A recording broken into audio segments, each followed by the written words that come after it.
આજના આ શુભ પ્રસંગે ખોડિયાર ધામ મંદિરની બાવળ મુકામે આજના અધ્યક્ષ શ્રી સ્વામી શ્રી જગતગુરુ શંકરાચાर्य हंसदेवाचार्य श्री एमનું स्वागत करूँ छू। इस आई श्री खोडियार माता जी के पावन प्रांगण में श्री सोम मणि फाउंडेशन ट्रस्ट के द्वारा आयोजित ये संपूर्ण आयोजन, जिसमें माता श्री खोडियार धाम के नाम से ये स्थान निर्माण हुआ है।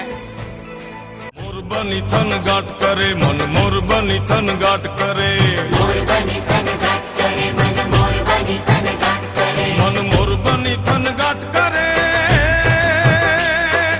ओ मारू मन मोर बनी थन गाट करे, मन मोर बनी थन गाट करे, मन